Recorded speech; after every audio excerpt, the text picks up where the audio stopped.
السلام علیکم مومنین بھیونڈی کے لیے الشفا چیریٹیبل ٹرسٹ کی جانب سے 9 اور 10 محرم کو میڈیکل کیمپ کا انعقاد کیا جا رہا ہے۔ جن حضرات کو 10 محرم کے بعد قمع اور زنجیر زنی کے بعد میڈیکل ٹریٹمنٹ یا میڈیکل ڈریسنگ کروانی ہو، وہ شاکر بھائی کے ہاسپٹل پہ الشفا کلینک پہ شام 6 بجے سے لے کر 7 بجے تک آ سکتے ہیں۔ السلام۔ اذکروا موتاکم بالخیر، اپنے مرحومین کو خیر کے ساتھ یاد کریں۔ ایک سورہ فاتحہ اپنی اموات کے لیے پڑھ دیں۔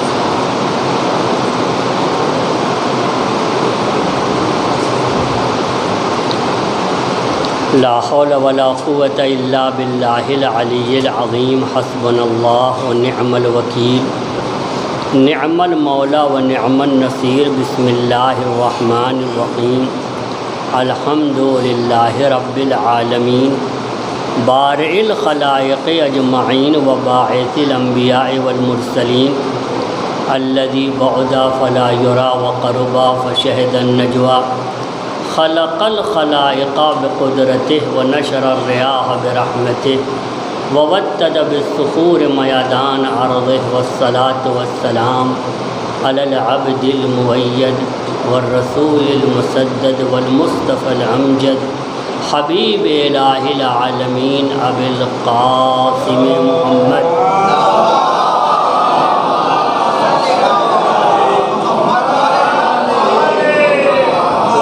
بیتہ الطیبین الطاہرین المعصومین، واللعنۃ الدائمۃ الباقیۃ علی اعدائہم ومنکری فضائلہم وغاصبی حقوقہم وناصبی شیعتہم من الآن الی قیام یوم الدین۔ اما بعد، فقد قال اللہ تبارک وتعالی، بسم اللہ الرحمن الرحیم، قل ھذہ سبیلی ادعو الی اللہ علی بصیرۃ انا ومن اتبعنی وسبحان اللہ وما انا من المشرکین۔ ایک صلوات پڑھیں محمد والے۔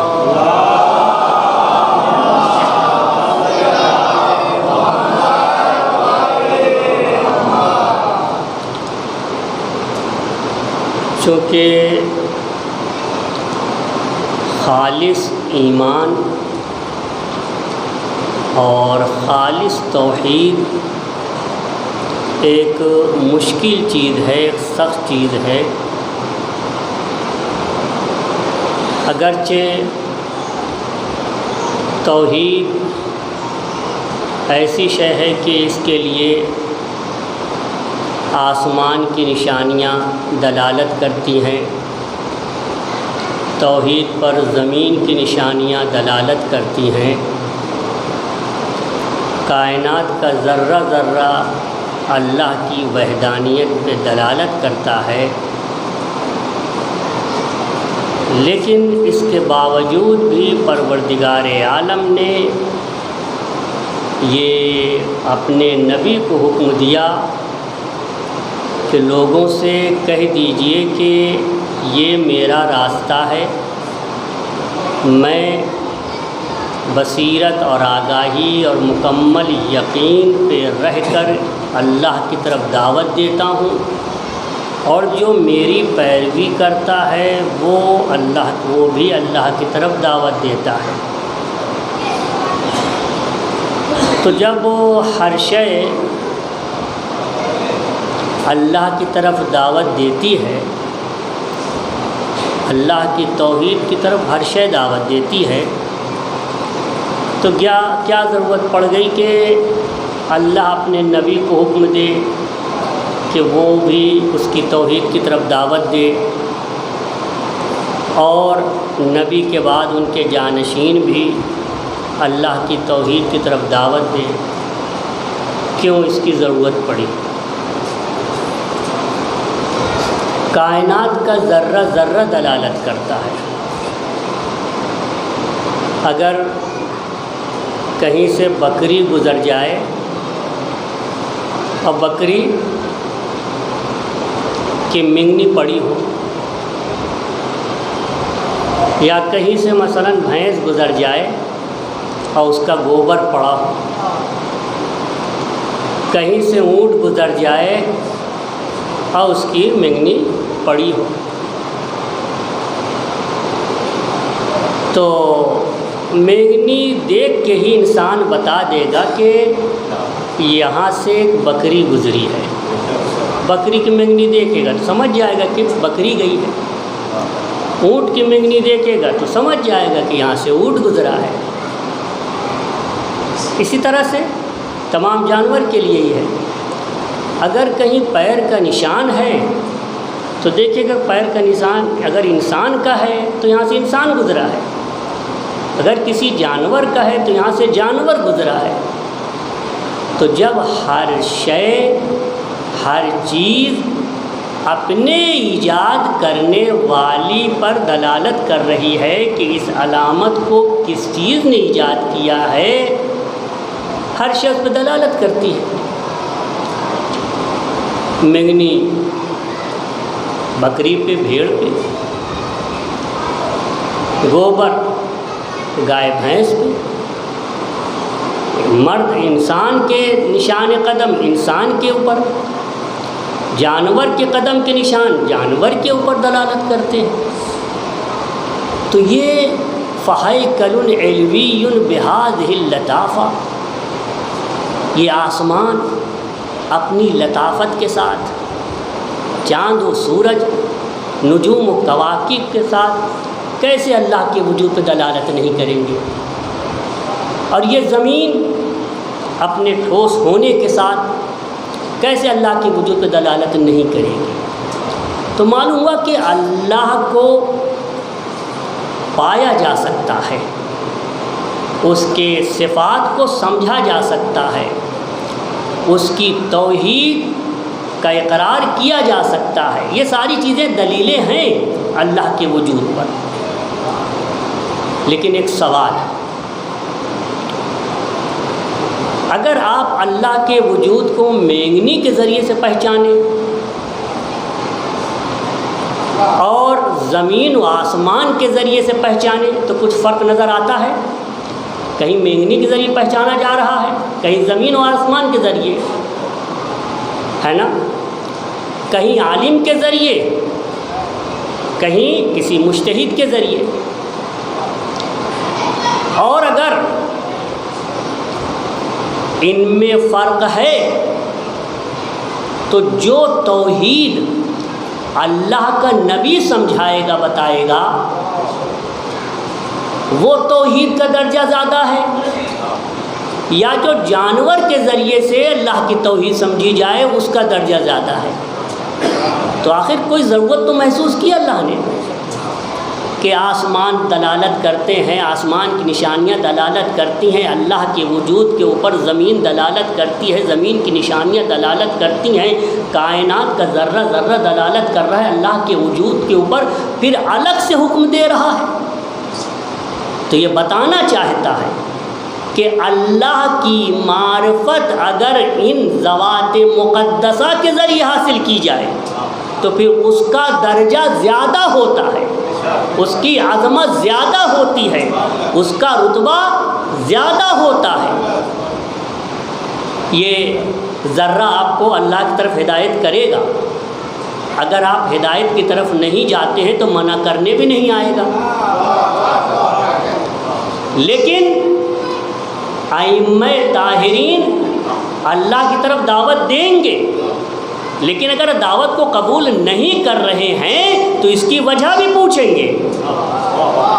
اگر کوئی بہک رہا ہے تو کہیں گے، پوچھیں گے کیوں بہک رہے ہو، انا توفقون، کہاں بہکے جا رہے ہو، کیوں راہ حق کو چھوڑ رہے ہو؟ لہذا یہ ضرورت ہوئی کہ اللہ آسمانوں و زمینوں کی خلقت کے بعد ایک ذات کو بھیجے جو اس کی توحید کی طرف رہنمائی کرے۔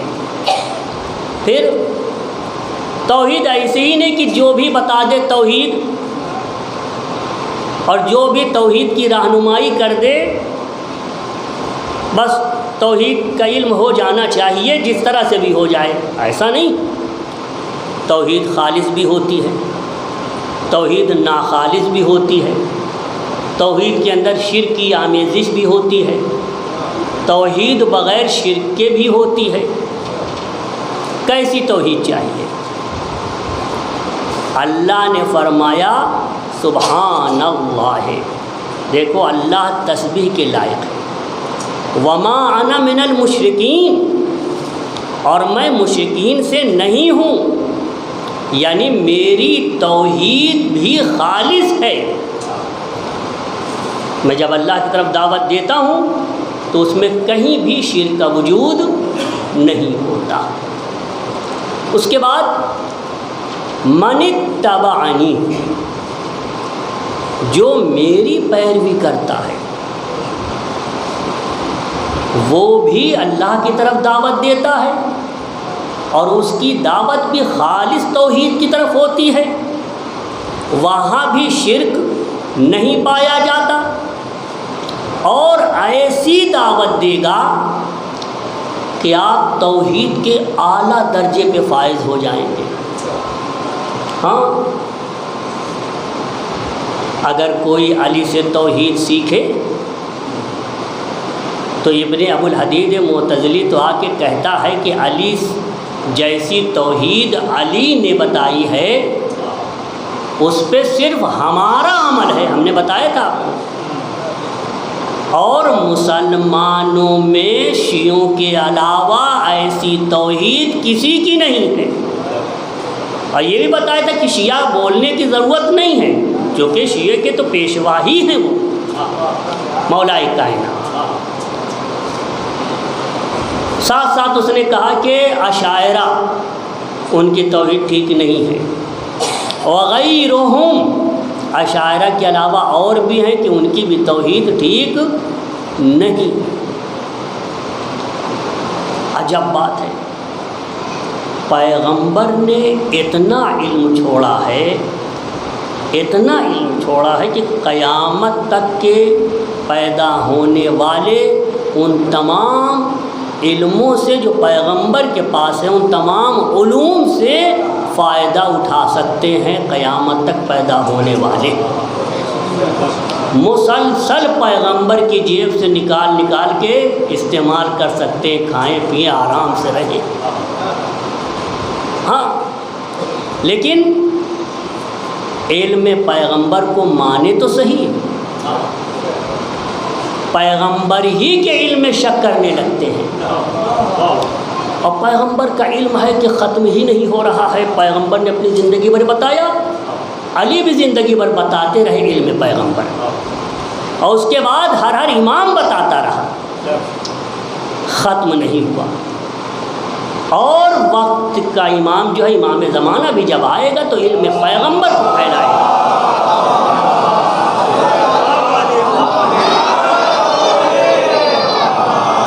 علم پیغمبر کو وقت کا امام بیان کرے گا، جب وقت کا امام بیان کرے گا تو ساری باتیں نئی نئی نظر آئیں گی، تو لوگ کہیں گے یجدد الشریعہ، یہ تو نئی شریعت لے کر آ گئے ہیں۔ شریعت وہی ہوگی، لیکن پیغمبر کی بہت سی باتیں لوگوں تک نہیں پہنچی ہوں گی، اس وجہ سے کہہ رہے ہوں گے کہ یہ نئی چیز ہے، نئی باتیں ہیں۔ آج ہمارے دور میں بھی یہی بات ہے۔ نہج البلاغہ کا مطالعہ کرنے والے کون ہیں؟ کتنے لوگ ہیں؟ نہیں مطالعہ کرتے۔ ہر گھر میں نہج البلاغہ ہونی چاہیے، بہت سے لوگ رکھتے ہیں، مطالعہ بھی کرتے ہیں، مطالعہ کریں برابر۔ مولا نے توحید کا علم کس طرح سے دیا، کیسے آسمان کی خلقت کو بیان کیا، زمین کی خلقت کو کس طرح سے بیان کیا، ہواؤں کی خلقت کو کیسے بیان کیا ہے، ہوا کیسے پیدا ہوئی، یہ بادل کیسے پیدا ہوا، بادل میں پانی کیسے آیا، پھر یہ بادل کو کون سی چیز اٹھائے ہوئی ہے، پھر یہ پانی اوپر کیسے پہنچا، خود بادل بنا کیسے، یہ ساری چیز، اور یہ جو آسمان ہے، اس آسمان میں جو یہ چاند ہے، جو یہ ستارے ہیں، یہ جو نجوم و کواکب ہیں، یہ سب کیسے لگائے گئے، کس طرح سے لگائے گئے، یہ آسمان کی جو تختی ہے کیسے گھوم رہی ہے، کیسے اللہ نے مزین کیا، کس طرح سے مزین کیا ہے، پھر آسمان میں کیسے شگاف بنایا ہے، فرشتوں کو کیسے اس کے اندر بھرا ہے، پھر فرشتوں کو اس طرح سے بھر دیا ہے کہ جو فرشتہ جس حالت میں رکھا ہے قیامت تک اسی حالت میں رہے گا۔ یہ سب پڑھنے کی ضرورت ہے۔ مولائے کائنات ہی سے اگر کوئی انسان توحید سیکھے تو خزانہ بھرا ہوا ہے، علم کا خزانہ۔ مولائے کائنات فرماتے ہیں انشاء الخلق انشاءً وابتدأہ ابتداءً بلا رویۃ اجالہا ولا تجربۃ استفادہا ولا حمامۃ نفس اضطرب فیہا احال الاشیاء لاوقاتہا ولام بین مختلفاتہا وغرز غرائزہا والزمہا اشباہہا عالما بہا قبل ابتدائہا محیطا بحدودہا وعنائہا۔ مولائے کائنات فرماتے اللہ نے ایک ایک چیز کو پیدا کیا اور ہر چیز کے اندر اسی کا خاص مزاج رکھا ہے، اور اللہ نے جو جو چیز پیدا کی ہے، نہ کوئی فکر، نہ کوئی تجربہ، نہ کسی سے کوئی ہنر لیا، نہ کسی سے کوئی چیز سیکھی، نہ کوئی چیز نمونہ رکھا اس کو دیکھ کے بنایا، کچھ بھی ایسی چیز تھی ہی نہیں، اسی نے تو ایجاد کیا ہے۔ اب جب اس نے ایجاد کر دیا تو اب یہ کہا جاتا ہے کہ جب قیامت ہوگی سب فنا ہو جائے گا تو کیسے دوبارہ ہوگا؟ ارے جس نے پہلی بار بنایا وہ دوبارہ بنا سکتا ہے۔ ایک صلوات پڑھے محمد و آل محمد۔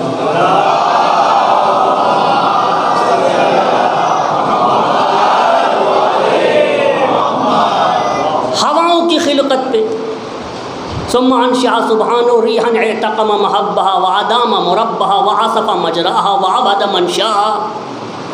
ہواؤں کی خلقت کے بتایا کہ ہوائیں کتنی قسم کی اللہ نے پیدا کی ہے، کچھ ہواؤں کو عقیم قرار دیا، بانجھ بنایا ہے، ان کا بھی کچھ کام ہے،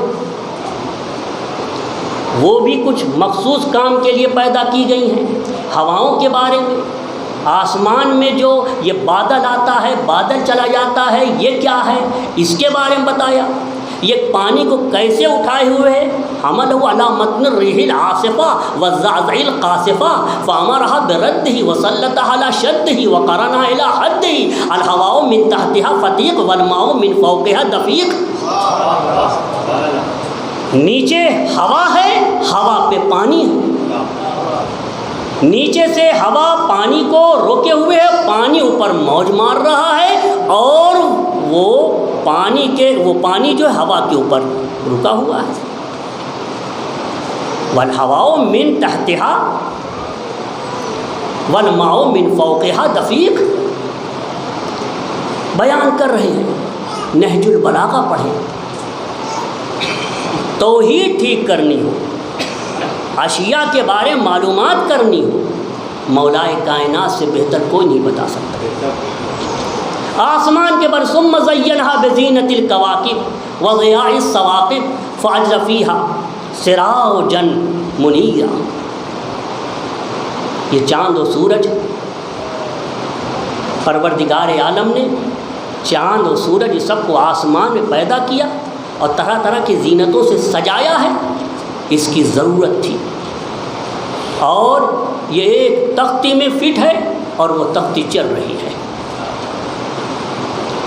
اس پہ بھی پڑھنے کی ضرورت ہے، مطالعہ کرنے کی ضرورت ہے۔ اللہ کے بارے میں اگر سمجھنا ہو، اس کی وسعت قدرت، اللہ کے اقتدار کو سمجھنا ہو، اس کی قدرت کو سمجھنا ہو، تو مولائے کائنات کا خطبہ پڑھیں۔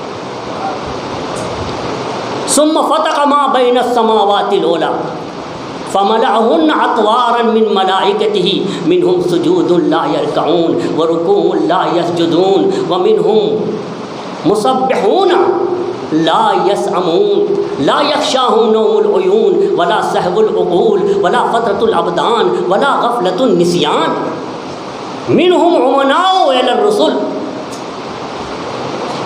یہ فرشتے اللہ نے آسمانوں میں شگاف پیدا کیا اور تمام شگافوں میں فرشتوں کو بھر دیا.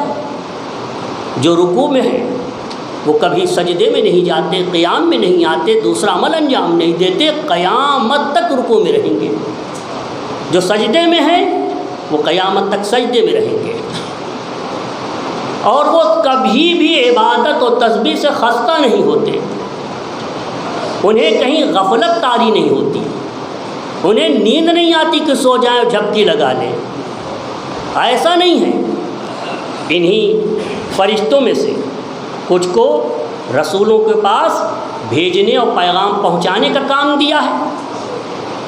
کچھ ایسے فرشتے ہیں منہم الثابتۃ فی الارضین السفلی اقدامہم والمارقۃ من السماء العلیٰ اعناقہم، کہ زمین کی سب سے آخری تہ میں ان کا پیر ہے اور سب سے اوپر والا جو آسمان ہے اس سے بالا تر ان کا سر اوپر پہنچا ہوا ہے.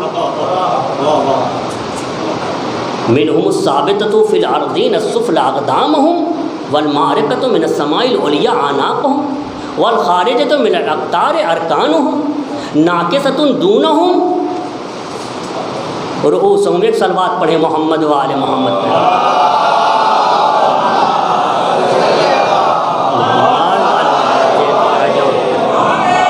مولانا تشریف لائیں، ادھر آئیں.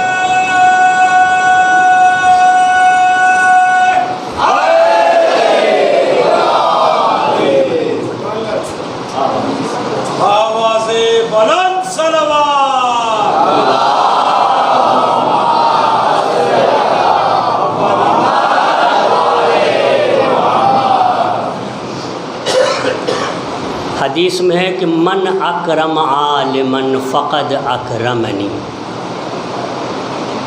جو کسی عالم کی عزت کرے گا اس نے میری عزت کی.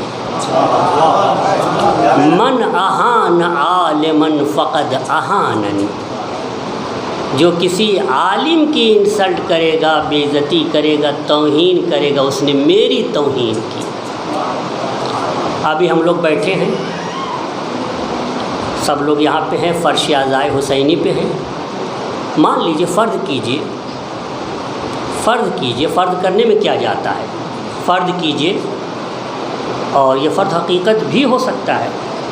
فرض کیجئے ابھی ہم لوگ بیٹھے ہیں اور ابھی امام کا ظہور ہو جائے اور امام تشریف لائیں.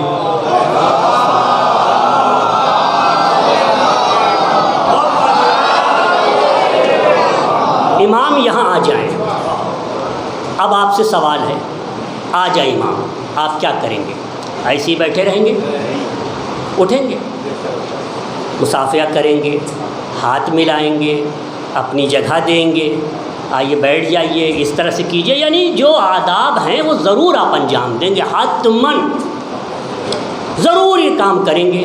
اپنی جگہ سے اٹھ جائیں گے، چند قدم آگے بڑھیں گے، حضور آ جائیے، اپنی جگہ پہ آپ بیٹھائیں گے اور ہر طرح سے آپ ہاتھ ملائیں گے، بوسہ لیں گے، سب کچھ کریے تو کریں گے نا. اچھا، ان کے جد فرماتے ہیں کہ اگر یہی سب کام آپ نے ایک عالم کے ساتھ کیا، گویا میرے ساتھ. من اکرم عالمن فقد اکرمنی.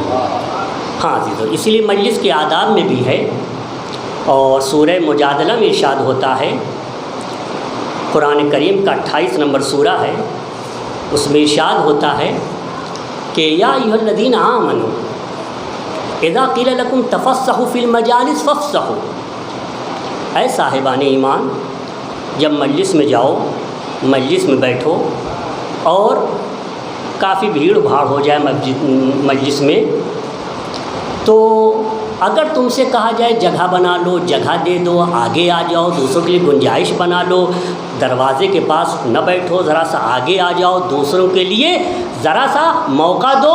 اگر تم سے یہ سب کہا جائے تو کرو، جگہ بنا لو، گنجائش پیدا کر دو، ذرا سا اٹھ جاؤ، ادھر ادھر ہو جاؤ، تاکہ گنجائشیں ہو جائیں دوسروں کے لیے، ایک وسعت ہو جائے دوسروں کے لیے۔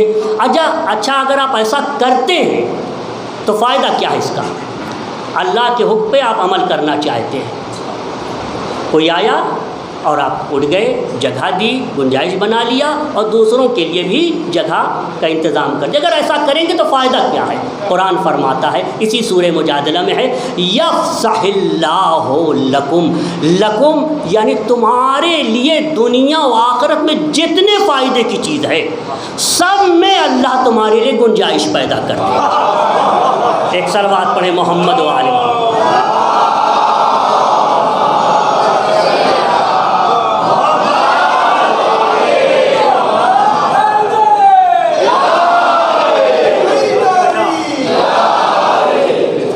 تو یہ لکم کا مطلب، لکم یہ عربی زبان معمولی زبان نہیں ہے، لکم کے معنی ہے کہ تمہارے فائدے میں جتنی چیزیں ہوں گی، چاہے وہ دنیا میں ہو، چاہے آخرت میں ہو، چاہے بچوں سے متعلق ہو، چاہے فیوچر سے متعلق ہو، اپنے گھر کے خانوادے سے متعلق ہو، فیملی سے متعلق ہو، کوئی بھی کام ہو، ہر فائدے میں اللہ تمہارے لیے گنجائش پیدا کر دے گا۔ جی تو عزیزو، مولائے کائنات فرماتے کچھ فرشتے ایسے ہیں زمین کی آخری تہ میں ان کے قدم ہیں اور آخری آسمان سے بھی اوپر ان کے سر نکلے ہوئے ہیں۔ وَالْمُنَاسِبَةُ لِقَوَائِمِ الْعَرْشِ أَكْتَافُهُمْ نَاكِسَةٌ دُونَهُ رُؤُوسَهُمْ متلفعون تحته بأجنحتهم مضروبة بينهم وبين دونهم حجب العزة وأستار القدرة لا يتوهمون ربهم بالتصوير ولا يجرون عليه صفات المصنوعين ولا يهدونه بالأماكن ولا يشيرون إليه بالنظائر۔ یہ فرشتے اللہ کی توحید اس طرح سے بیان کرتے ہیں اور توحید پہ اس طرح سے عمل ہے کہ کبھی بھی اللہ کی طرف اشارہ بھی نہیں کرتے، کیونکہ اگر اشارہ کر دیں یعنی آپ نے اللہ کو اس جہت میں سمجھ لیا ہے جدھر اشارہ ہو رہا ہے، اور اللہ ایسا تو ہے نہیں کسی جہت میں۔ ہاں، لا یتوہمونہ بالتصویر، ذہن میں کوئی تصویر بھی نہیں لاتے، مگر تعجب ہے ان مسلمانوں پر جنہوں نے مکمل اللہ کی تصویر بنا ڈالی۔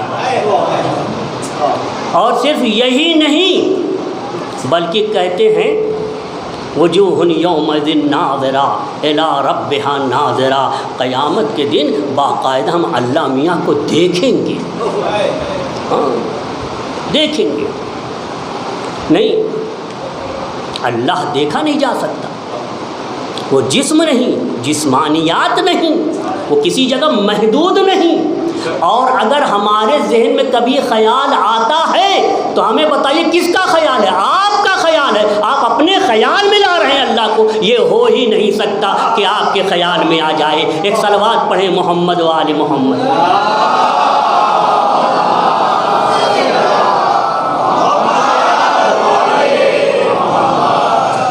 یہ آیہ کریمہ سورہ یوسف کی آیت ہے، اس میں جو لفظ استعمال ہوا ہے وہ یہی ہے کہ اے میرے حبیب بتا دیجئے کہ یہ میرا راستہ ہے۔ قرآن کریم نے یہ بتایا ہے کہ علی کا راستہ سیدھا راستہ ہے۔ یہی وجہ ہے کہ بہت سے علماء اہل سنت اہدنا الصراط المستقیم کے معنی میں یہ بتایا ہے کہ صراط مستقیم سے مراد علی ابن ابی طالب ہے۔ ہاں، بہت سے علماء اہل سنت نے، شیعہ تو بہرحال ہی علماء اہل سنت نے بیان کیا۔ مولائے کائنات نے نہج البلاغہ میں بھی اس کی طرف اشارہ کیا ہے۔ اگر آپ صلوات پڑھیں اور غور سے سن رہے ہیں تو پھر میری طرف توجہ دیجیے اور ایک صلوات پڑھ کے اس کا استقبال کریں تو میں بیان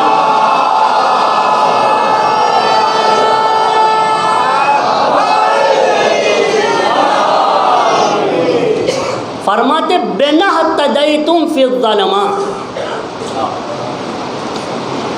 تاریکیوں میں جس راستے کی تمہیں ضرورت تھی ہدایت پانے کے لیے، وہ راستہ ہمارا ہے، ہمارے ذریعے سے تم نے ہدایت پائی ہے۔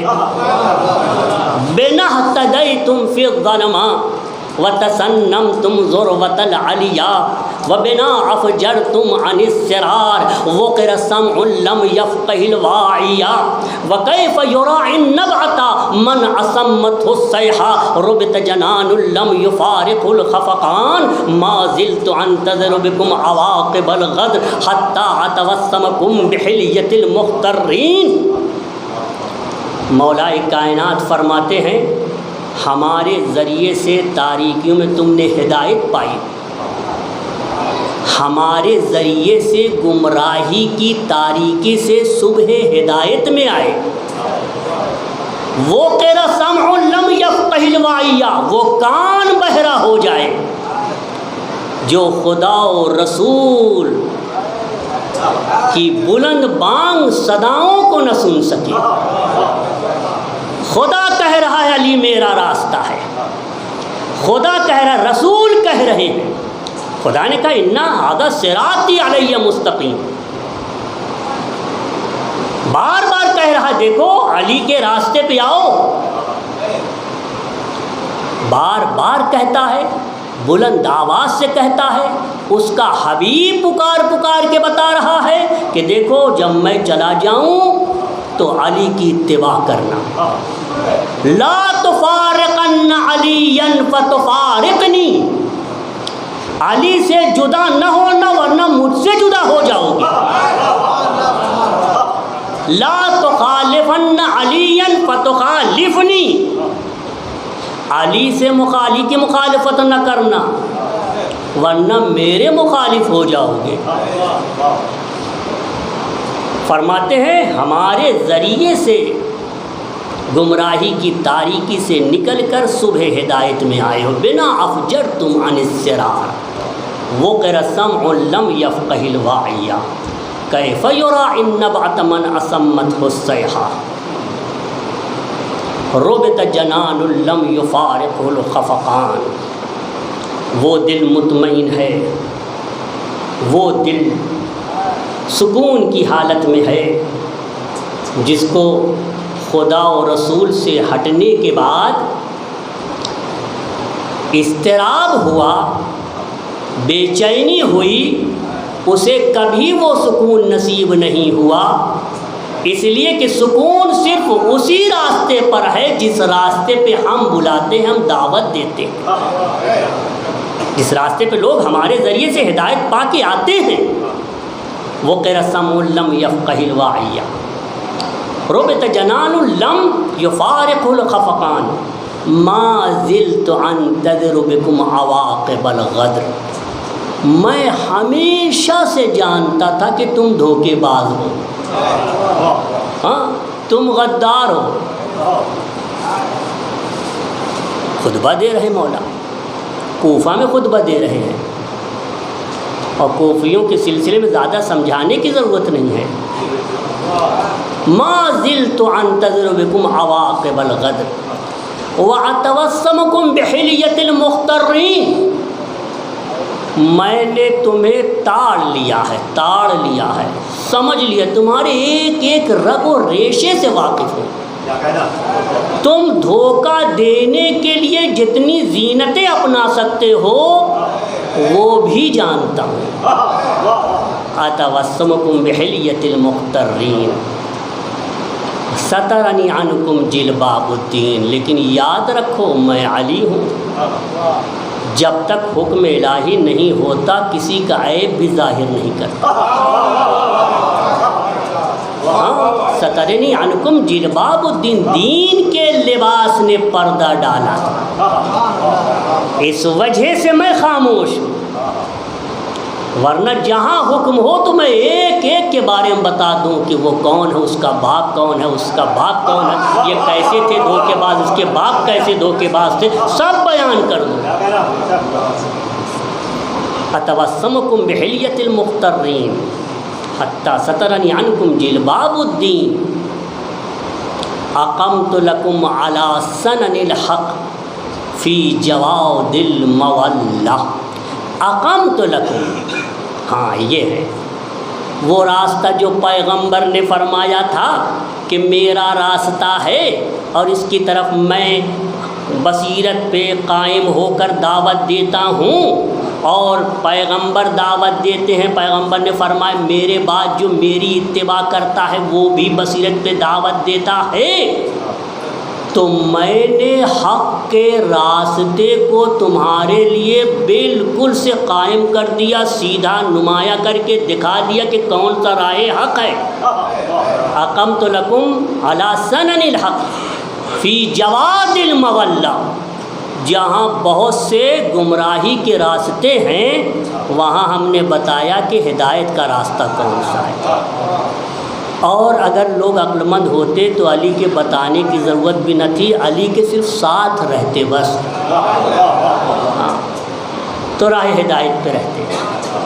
عزیزو، ابن مسعود کا بیان ہے، ایک صلوات پڑھیں تو حدیث نقل کریں۔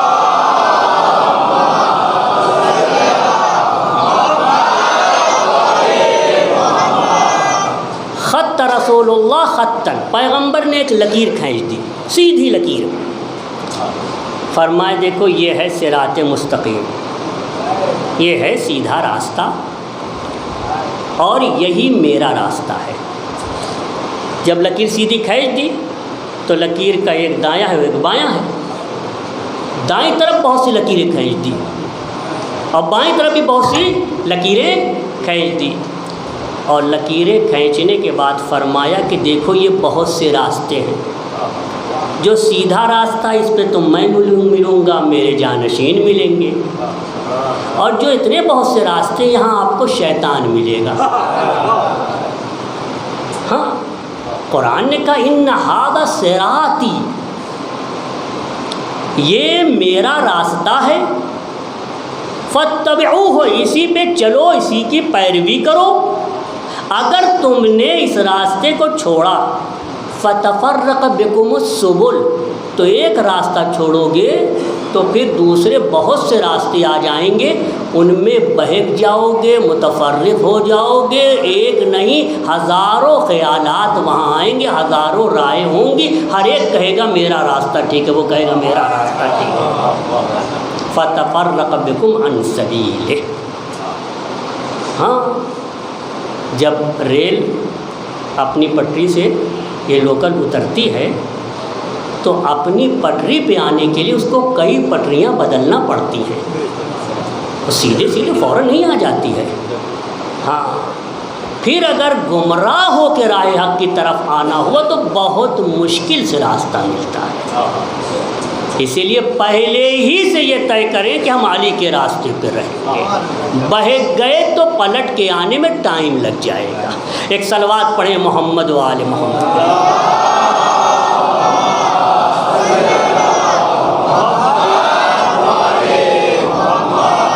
فرماتے ہیں اقمت لکم علی سنن الحق فی جواد المولہ، اقمت لکم سنن الحق فی جواد المولہ حیث تلتقون، اور تم لوگ جب میرا راستہ چھوڑ دیے، متفرق ہو گئے، تو پھر جس راستے پہ سیرابی موجود ہے، چشمہ موجود ہے، سیر و سیراب ہونے کے اسباب موجود ہیں، تم نے اس راستے کو چھوڑا اور دوسرے راستے پہ پہنچ گئے تو وہاں کھدائی پہ کھدائی کر رہے ہو مگر چشمہ نظر نہیں آتا، اور اگر چشمہ مل بھی گیا تو پیاس نہیں بجھتی۔ تحتفرون ولا تمیہون، مولائے کائنات فرماتے ہیں کہ دیکھو میں کس اقتدار کا مالک ہوں، الیوم انطق لکم العجماء ذات البیان، جتنی چیزیں بے زبان ہیں میں آج تمہارے لیے گویا کر سکتا ہوں، ہر شے بولنے لگے گی، ہاں ہر شے بولنے لگے گی۔ اور وہ بتائے گی کہ ہاں علی صحیح کہہ رہے ہیں، صحیح کہہ رہے ہیں۔ اور اگر ہم بھی علی والے ہو جائیں تو یقیناً میثم تمار کی طرح ہاں بدن کے ٹکڑے ٹکڑے بھی اگر ہو جائیں تو ہر ٹکڑے سے آواز آئے یا علی یا علی یا علی۔ ایک صلوات پڑھے محمد و آل محمد پہ۔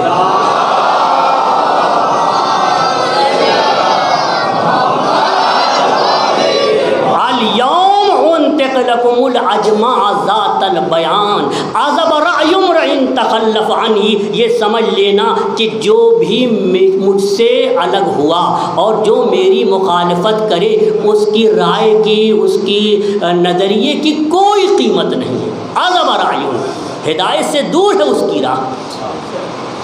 عذب رأی انطق لكم العجمع ذات البیان عذب رأی امرئ۔ مولائے کائنات ہمیں دعوت دیتے ہیں ہم مولائے کائنات کی راہ پہ چلیں۔ یہ تو الحمدللہ خدا کا شکر ہے کہ ہمارے ائمہ طاہرین نے منبروں کو مقرر کر دیا ہے تاکہ علی کے چاہنے والے جب فرش عزا پہ تشریف لائیں تو ہماری باتیں سن کر ہماری طرف بہتر سے بہتر طریقے سے ثابت قدم رہتے ہوئے آگے بڑھیں، آئیں۔ یہ ان کا لاکھ لاکھ شکر ہے کہ انہوں نے انتظام کیا ہمارے لیے۔ عزیزو، اگر کسی کی توحید اچھی ہے، اللہ کو مانتا ہے، توحید ٹھیک ہے، تو یہ ضروری نہیں کہ اس کی نبوت بھی ٹھیک ہو، نبوت کا عقیدہ صحیح ہو، اور یہ بھی ضروری نہیں کہ ولایت میں بھی عقیدہ رکھتا ہو۔ توحید کا ٹھیک ہونا اس بات کی دلیل نہیں کہ وہ نبی کو بھی مانتا ہے، بالکل نہیں۔ قرآن کہہ رہا ہے کہ جب ان سے پوچھا جاتا ہے کہ ان تمام چیزوں کو کس نے پیدا کیا، تو کہتے خلقہن اللہ، اللہ نے پیدا کیا کائنات کے ذرے ذرے کو۔ کافر بھی یہی کہتا ہے، پھر شرک بھی کرتا ہے۔ تو کچھ ایسے ہیں جو اللہ کی توحید کو تو بتاتے ہیں، لیکن آپ یہ نہ سمجھیں کہ جو بھی توحید کا اقرار کرتا ہے وہ نبی کو بھی مانتا ہے اور علی کو بھی مانتا ہے، ایسا نہیں ہے۔ اور اگر کوئی توحید کو بھی مانتا ہے اور نبی کو بھی مانتا ہے تب بھی ضروری نہیں کہ وہ علی کو مانتا ہو۔ ہاں دیکھ لیجئے، پروردگار عالم اہل کتاب کو دعوت دیتا ہے، کہا اہل کتاب سے کہو تعالوا الی کلمۃ سواء، اے اہل کتاب آؤ ایک ایسے کلمے کی طرف جو ہمارے اور تمہارے درمیان برابر سے مشترک ہے۔ تم بھی اللہ کو مانتے ہو اور ہم بھی اللہ کو مانتے ہیں، لہذا اس کے علاوہ کسی کی عبادت نہ کرے۔ اب نہ کہو کہ عیسیٰ ابن اللہ ہیں، یعنی توحید بھی ہے اور عیسیٰ کو بھی مان رہے ہو، یہ سب کچھ بھی ہے، توحید بھی ہو، نبی کو بھی مانے۔ کوئی اگر ان دو کو مانتا ہے تو یہ ضروری نہیں کہ وہ علی کو مانتا ہو، لیکن اگر کوئی علی کی ولایت و امامت پر واقعی طور پر ایمان رکھتا ہے تو یقیناً وہ اللہ کی توحید کو بھی مانتا ہے اور نبی کی نبوت پہ بھی مانتا ہے، اس پہ بھی عقیدہ رکھتا ہے۔ ہاں، اور یہ تو قرآنی دلیل ہے۔ اللہ نے علی کو کہاں پہ بطور خلیفہ بطور جانشین رسول نصب کیا؟ کہاں پہ؟ جو لاکھوں کے مجمع میں، کہاں پہ ہے یہ؟ غدیر میں نا، غدیر میں۔ تو غدیر میں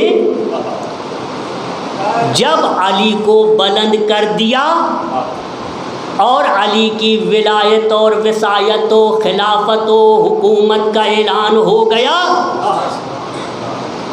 تو پھر آیت نازل ہوتی الیوم اکملت لکم، میں نے آج تمہارے لیے دین کو مکمل کر دیا، علی پہ مکمل کیا۔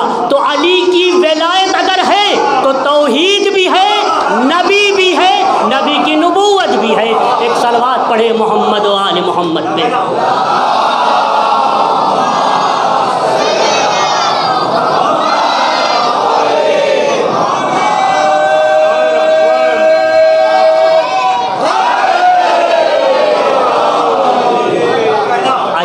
پروردگار عالم فرما رہا ہے کہ آپ نے علی کو بلند کر دیا ہے، تو آج میں دین کو میں نے بھی کامل کر دیا، میں نے اپنی نعمت مکمل کر دی، میں دین اسلام پہ راضی ہوں۔ یہی تو دین اسلام ہے، علی کی ولایت کو مان لینا اور جانشین رسول کے طور پہ تسلیم کر لینا، وہ بھی بغیر کسی فاصلے کے۔ ایک صاحب نے کہا ہم تو مانتے ہیں علی جانشین رسول ہے، مگر 3 کے بعد ہیں۔ ہاں 3 کے بعد مانتے تو ہیں مگر تھوڑا فاصلے سے مانتے ہیں۔ ہاں پیغمبر نے فاصلہ نہیں رکھا، فرمایا من کنت مولا، جس کا میں مولا ہوں بس انہی تمام لوگوں کے علی بھی مولا ہیں۔ یہ نہیں بتایا کہ جس کا میں مولا ہوں اس کے بعد فلاں ہیں تو پھر فلاں ہیں تو فلاں ہیں پھر علی ہیں، ایسے تو نہیں ہے۔ تو معلوم ہوا کہ علی کو مان لیا، صحیح طور سے مان لیا، دل سے بھی مانے، زبان سے بھی مانے، اعضاء و ارکان جوارح سے بھی مانے، ہر طرح سے اعتراف کرے، تو یقیناً آپ اللہ کی توحید کو بھی مانتے ہیں، نبی کی نبوت کو بھی مانتے ہیں۔ یہی تو پیغمبر نے فرمایا ہے کہ لحم کا لحمی، دم کا دمی، آپ کا خون میرا خون ہے، ہاں آپ کا گوشت میرا گوشت ہے۔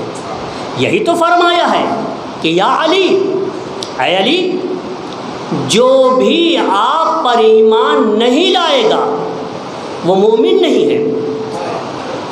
ہاں لہذا ایمان کی بہترین پہچان یہ ہے کہ وہ علی پر ایمان رکھتا ہو، دل سے بھی، زبان سے بھی، اعضاء و جوارح کے ساتھ بھی۔ تب علی سے محبت پیغمبر سے محبت ہے، علی و پیغمبر سے محبت کے ساتھ ساتھ اللہ سے بھی محبت ہے۔ بس عزیزو، میں یہیں پہ آج گفتگو کو تمام کرنا چاہ رہا ہوں۔ عزیزو، علی سے محبت کی کوئی علامت ہے یا نہیں؟ ایک سوال، یعنی میں تو کہہ رہا ہوں کہ میں علی کو چاہتا ہوں، یہ تو کہہ رہا ہوں، کوئی نشانی ہے؟ ایک تو ایسی نشانی ہوتی ہے کہ نماز پڑھ کے دکھاؤ، روزہ رکھ کے دکھاؤ، مولا کے حساب سے چل پھر کے دکھاؤ، کیسے زندگی گزار رہے، اس میں تو اچھا خاصا ٹائم لگ جائے گا سمجھنے اور جاننے میں۔ ایک طریقہ بتاتا ہوں یہ سمجھنے کے لیے کہ علی کو چاہتا ہے یا نہیں۔ علی کے چاہنے اور علی کی ولایت رکھنے اور علی سے محبت رکھنے کی علامت یہ ہے کہ وہ حسین سے محبت کرتا ہو، حسین سے محبت کرتا ہو۔ تو بہت سے شیعہ ہیں جو دعویٰ کرتے ہیں کہ ہم علی کو چاہتے ہیں، تو کہا امتحان لیا جائے گا، جو کربلا میں حسین کے ساتھ ہو جائے سمجھ لینا کہ وہ علی کا چاہنے والا ہے، اور جو حسین کا ساتھ چھوڑ دے بس سمجھ لینا کہ وہ علی کا چاہنے والا نہیں ہے۔ ایک معیار ہے، بہترین معیار ہے۔ ہاں عزیزو، لوگوں نے کس کس طرح سے محبت کا اظہار کیا، علی سے محبت کا اظہار۔ غلام، بہت سے غلام، کربلا کے قافلے میں دنیا کا کوئی رشتہ نہیں ہے جو نہ ہو، ہر رشتہ موجود ہے، اور ہر عمر کے لوگ موجود ہیں، اور ہر صنف کے لوگ بھی موجود ہیں۔ اس میں مرد بھی ہیں، عورت بھی ہیں، اس میں کالے بھی ہیں، گورے بھی ہیں، غلام بھی ہیں، آقا بھی ہیں۔ غلاموں نے کس کس طرح سے اپنے آپ کو اپنے آقا پہ فدا کیا ہے۔ جون ایک غلام ہے، اس طرح سے فدا کیا۔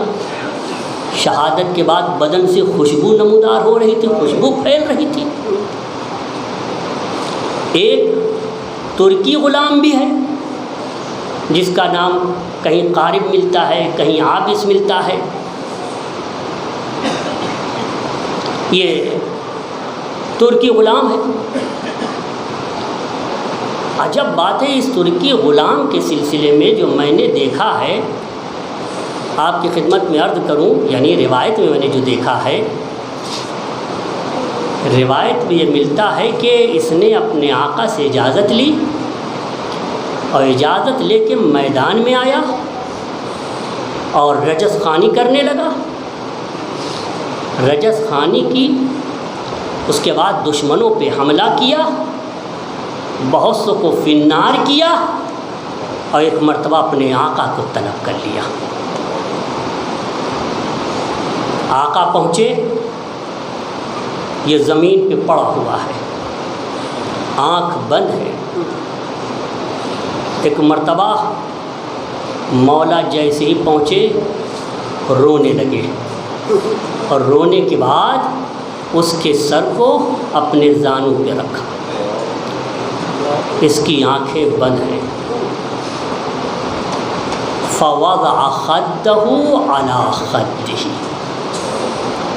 ففتح عینہ، مولا نے اپنا رخسارہ اس کے رخسارے پہ رکھ دیا۔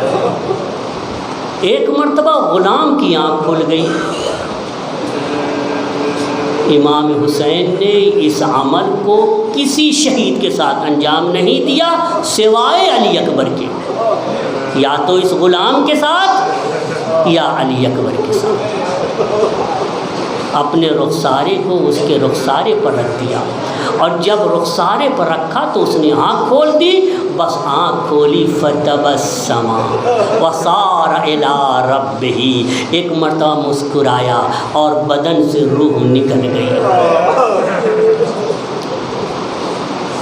یا تو اس جوان کے ساتھ ہے یا علی اکبر کے ساتھ۔ علی اکبر کبھی ایک مرتبہ پہنچتے ہیں اور سر مبارک کو زانوں پر رکھتے ہیں، حسین کو سکون نہیں ملتا۔ ایک مرتبہ علی اکبر کے سر کو ذرا بلند کرتے ہیں، بیٹے ذرا سا اپنے سر کو میرے سینے سے لگایا، مگر سکون نہ ملا، آرام نہ ملا۔ اب کیا کیا؟ فوضع خدہ علی خدہ، اپنے رخسارے کو علی اکبر کے رخسارے پر رکھ دیا۔ ہاں عزادار کو صرف اشارہ کرنا مقصود تھا کہ کیسے کیسے انہی شہداء میں ایک اور شہید ہے، کم نام آتا ہے اور اس کا نام بھی نہیں ملتا ہے، صرف اتنا ہے ایک کرسچن ہے، عیسائی ہے۔ بڑا طویل واقعہ ہے، بس چند جملے میں بیان کرنا ہے۔ یہ فلسطین سے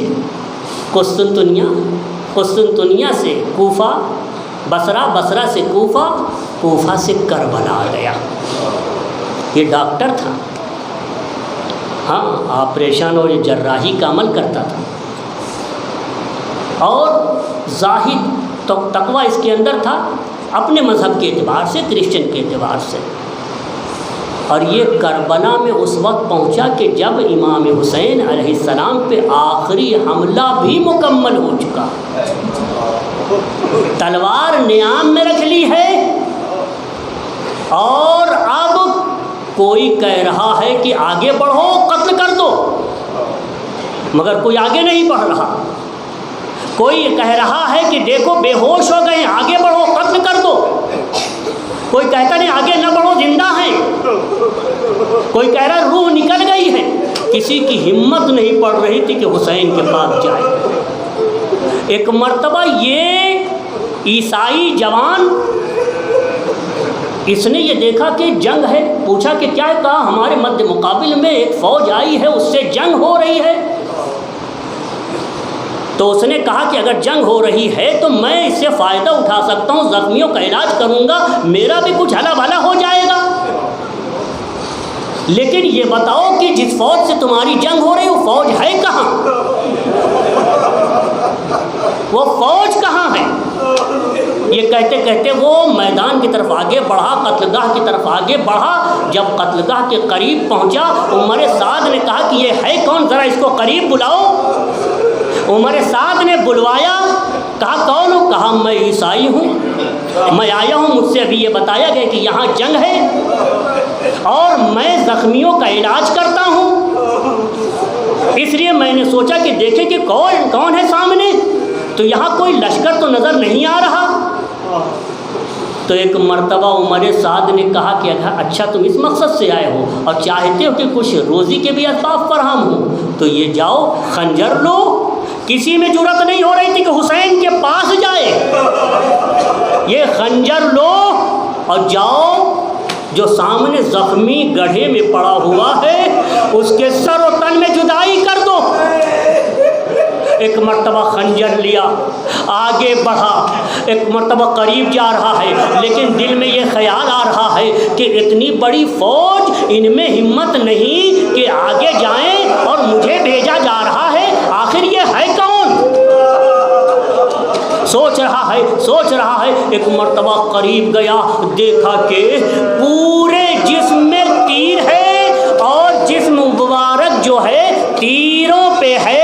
ایک مرتبہ چہرے پہ نظر پڑی، چہرے سے نور چمک رہا تھا، دیکھتے ہی کہتا ہے یا تو یہ عیسیٰ خدا کے بیٹے ہیں یا پھر خود خدا آ گیا ہے۔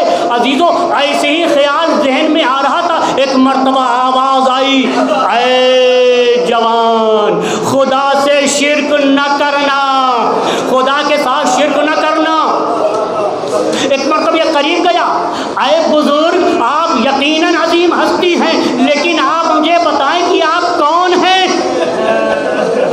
آپ نے فرمایا کہ دیکھو انجیل میرا یہ نام ہے، میرے بابا کا یہ نام ہے، میرے دادا کا یہ نام ہے، میرے نانا کا یہ نام ہے، توریت میں یہ نام ہے، زبور میں یہ نام ہے، سب کچھ بتایا اور فرمایا میں حسین ابن علی ہوں، جن کا نام ان کتابوں میں پایا جاتا ہے۔ ہاں عزادارو، ایک مرتبہ اس نے سمجھ لیا کہ میرا آقا مظلوم ہے، لوگ اسے قتل کرنے آئے ہیں۔ ایک مرتبہ خنجر تو ہاتھ میں تھا ہی، کہا میرے آقا ابھی میں آ رہا ہوں، میں جا رہا ہوں، پہلے ان سے انتقام لوں گا، ان سے لڑوں گا۔ ارے عزیزو گیا، ایک مرتبہ جنگ کی، لیکن تھوڑی دیر کے بعد شہید ہو گیا۔ شہادت سے پہلے اس انسان کے، اس عیسائی کے بدن سے جو خون بہ گیا تھا، البتہ اس نے رخصت ہوتے وقت ایک مرتبہ کہا کہ آپ نے اپنا تعارف تو کرا دیا ہے، مجھے اسلام کی تلقین کر دیجئے۔ اسلام لے آیا، اب خنجر لے کے فوج اشقیہ کی طرف بڑھا، حملے پہ حملہ کیا۔ ایک مرتبہ سنبھل نہ سکا، چاروں طرف سے حملہ ہوا، خون اتنا بہ گیا تھا کہ فوج اشقیہ سے کہہ رہا تھا مجھے ایک گھونٹ پانی دے دو، میں پیاسا ہوں۔ عزادارو بعض لوگ کہنے لگے، کچھ لوگ کہنے لگے ابھی یہ تازہ آیا ہے، یہ تو عیسائی ہے، ارے یہ پانی مانگ رہا ہے، غریب الوطن ہے، غریب الدیار ہے۔ میں کہوں گا اس غریب پہ اتنا رحم کیا جا رہا ہے، لوگ کہہ رہے ہیں غریب الوطن ہے، غریب الدیار ہے، حسین اپنا تعارف کرا رہے ہیں۔ اگر تم نہیں پہچانتے تو مجھے پہچان لو، میں حسین ہوں، میرا نانا رسول ہے۔ اور دیکھو جو امامہ ہمارے سر پہ ہے یہ رسول کا امامہ ہے، دیکھو جو تلوار ہمارے پاس ہے یہ علی ابن ابی طالب کی تلوار ہے۔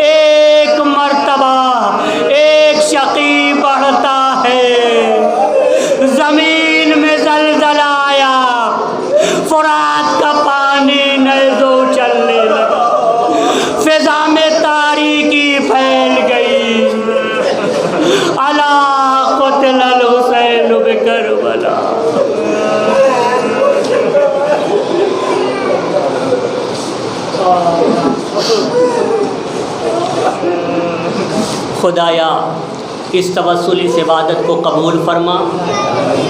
معبود تو عالم الغیب والشہادہ ہے، ہر دل کی خبر رکھتا ہے، تجھے معلوم ہے کہ کون کس پریشانی میں ہے، کس کے ساتھ کیا مصیبت ہے، کون کس طرح کی حاجت رکھتا ہے اور کون مریض ہے، آج کل جو بیماری پھیلی ہوئی ہے۔ پروردگارا ان تمام چیزوں سے مومن و مومنات کو نجات عنایت فرما، سب کی حاجتیں پوری فرما، جو مقروض ہیں ان کے قرضوں کو ادا فرما۔ معبود جو بے اولاد ہیں انہیں صاحب اولاد فرما۔ معبود ہماری اولاد کو نیک بننے کی توفیق عنایت فرما۔ معبود جو لوگ بے روزگار ہو گئے ہیں ان کو باروزگار قرار دے، ان کے روزگار میں برکت عنایت فرما۔ پروردگارہ ہمارے علماء کرام کا سایہ ہمارے سروں پر قائم و دائم رکھ، ہمارے بزرگوں کا سایہ ہمارے سروں پر قائم و دائم رکھ، ہمارے ماں باپ کا سایہ ہمارے سروں پر قائم و دائم رکھ۔ وقت کے امام کو ہم سے راضی فرما، ہم کو صحیح معنوں میں عزاداری حسین کرنے کی توفیق عنایت فرما۔